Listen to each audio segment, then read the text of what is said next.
Hey, so we're at Escape the Rat Race 36. We've just stepped outside and with Steve Preston, the Career Catalyst. Hello, Steve. Yeah, hi, Chris. How you doing? Yeah, great, thanks. Really looking forward to it. Yeah, so what are you going to be talking about in your presentation tonight, Steve? Well, basically, I'm going to take people on a journey, share how to make that transition from employee to business owner, or just general career change. And for a lot of people, it's a massive deal. So I'm going to share the secrets behind some of that, a bit of my learning, and some other key facets that are going to make the difference. Yeah, and we're literally in the heart of London. We're in Chancery Lane, and, you know, people all around in the rat race, and we can't wait to get in there. The energy is buzzing tonight. Everyone's looking forward to the presentation. So we better get in there, Steve. Yeah, brilliant. All right, see you there. Ready to go. Okay, anyway, good evening everybody. I'm delighted to be here. Chris and I have got an awful lot in common in terms of why our passion for personal development and why we escaped. His cross to bear is he's a Fulham supporter and I'm a QPR supporter, but there you go. Normally this presentation will be about 2 hours, so I'm going to go through it quite quickly. And it's actually a mixture of all sorts. So there's something in it for everyone. So this is me. I've got two hats basically. I've got my personal brand as Steve Preston, the Career Catalyst, as Chris mentioned. Why the Career Catalyst? Well, that's a little bit of a story in itself, but when I decided that I was finally going to take the leap of faith and become an author, a person I worked with at the time was an amazing publicist. She worked with some very also celebrities and some top authors, and for whatever reason she thought I had great potential. And she said, but what you need, Steve, is your own brand. Everyone knows about your company brand, but you need your brand as something. I work with professionals and executives in the main, helping people transition to the next stage of their career, whether it's upwards, sideways, out, escaping, whatever. Before I go into this one, how did I get there? Well, I've just shared with some of you already. If you'd said to me 16 years ago, I'd be standing here sharing my story with a group of people about my transition, I would have laughed at you. My company decided to move lock, stock and barrel up north. There's nobody here from Rochdale, is there? I've just got to be a bit PC, but the exact words were, come and live in Rochdale like a king. And I said, you know what, thanks, but no thanks. And that was a career-defining moment for me. And as a result of that, I thought, you know what, I don't want an employer to control my career and my life, where I'm going to live, and even the job I'm going to do. Let me just see a show of hands. Chris started to go round, but who's facing redundancy at the moment? Anybody? One? Anybody wanting to be facing redundancy?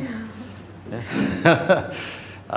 It's always good to angle for it if there's an opportunity. That's one of the things I always try to encourage.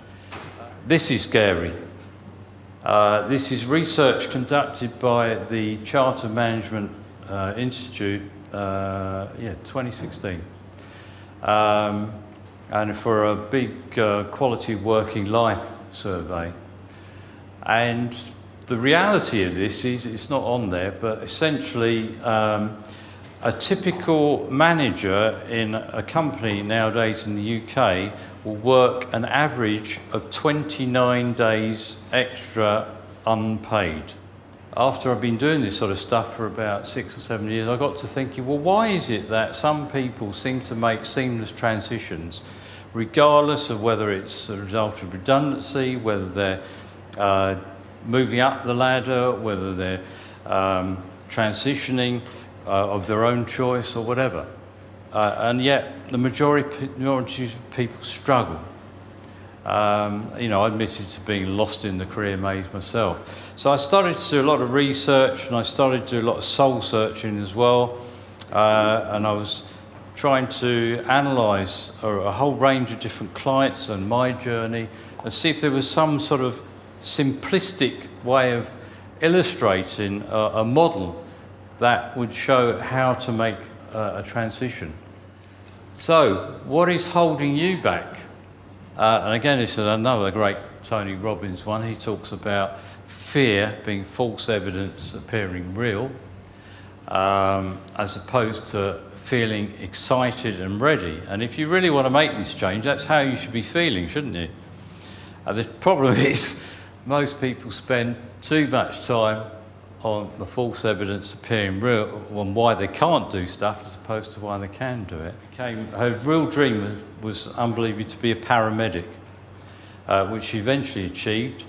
And she's moved up north now. She's still working in the health service, but she's at the first point of entry after the paramedics hand over. I don't know what that's called. She's living her dream. So, time to take stock. This is so key, but as I said earlier, most people never do this work. It's about values.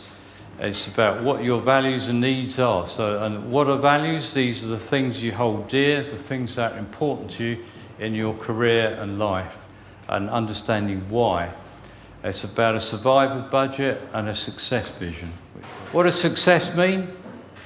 Well, it's different for everybody. There's some bloke there sitting there having a beer on holiday. And for a lot of people, it's to be and have and do what you want, achieving your values and needs. It's very unlikely you will achieve extraordinary results if who you are doesn't align with what you do. Yeah? And again, the picture there, the image for sale, says it all. If you read my Portfolio Career book, you'll know about the anchor. And this is really key, again, to success in any business. Find one thing, one thing. It doesn't matter what it is, but find one thing that will pay most of your bills. And you've got to know your worth and charge it. That's really important. One of the biggest mistakes I see new business owners or people who change career and do something different make is they don't charge their true worth. They feel frightened to do it. But if you don't do that, people will take advantage. Thank you. Steve, whole time here.